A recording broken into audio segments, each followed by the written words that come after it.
All right, what's up, YouTube? I'm back here with my 2012 Ducati Diavel. If you haven't watched my previous videos, just a little bit of background. Had a blown head gasket and eventually figured out a cracked cylinder head. I tried to rebuild it with Athena head gaskets and they just leaked all over the place. And so I used one Athena head gasket on the horizontal cylinder with this Permatex copper sprayer gasket.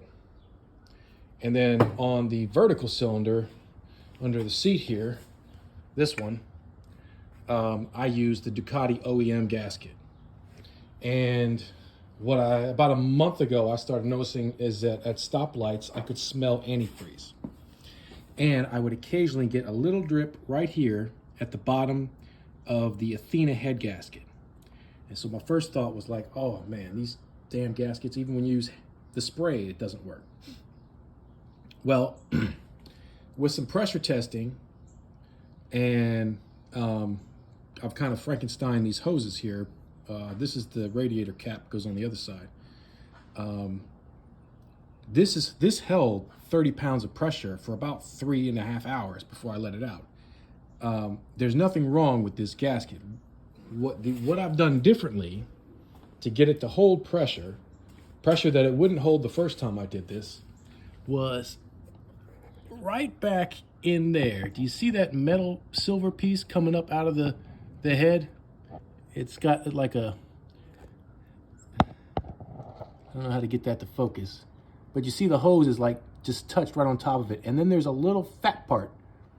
You got to line the hose clamp up with that fat part. So just for perspective, it's about a finger width, about the width of your index finger, up from the bottom. Don't leave the hose clamp where I have it on the hose, where it's right near the bottom, because it won't tighten enough to stop it from leaking. You gotta line the hose clamp with that little bump. See how it kind of fattens up right there near the top?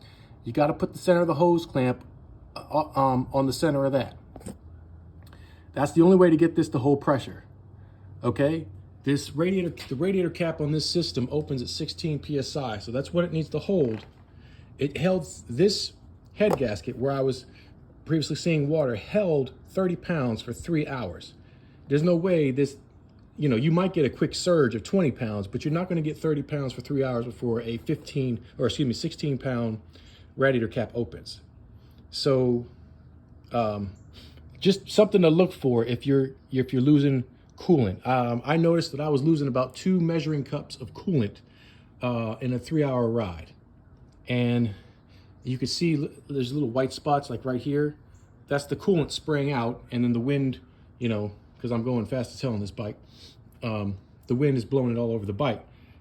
It was spraying out, apparently it was spraying out of there and dripping down. I thought the head gasket was bad, but with some pressure testing, there's no way a bad head gasket holds 30 PSI for 3 hours. That's not the way it works. So it's this thing here, back in here, and it's hard to get to because normally there's a radiator right here. You can see the mounting bolts here and there. So you can't see it normally on the bike. It's way back in there at the top of the horizontal cylinder head. It's a pain in the butt to get to. Even when you remove the radiators, you still got to wiggle your fingers in there somehow. It's not easy.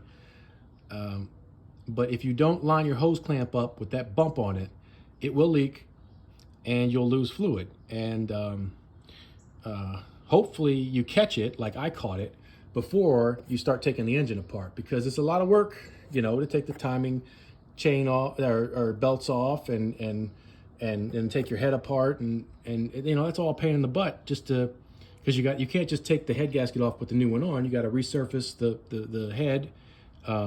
Anyway, it's a lot of work. And with some pressure testing, you can catch this.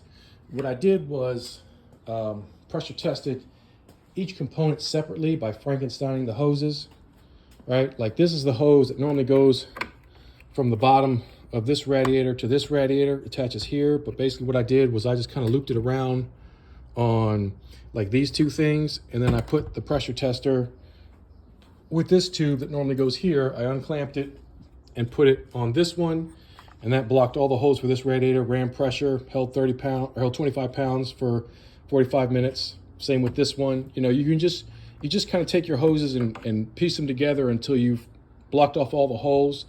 And then to test the water pump, I had to use a radiator and a couple plugs, but that held pressure too. So everything has held pressure.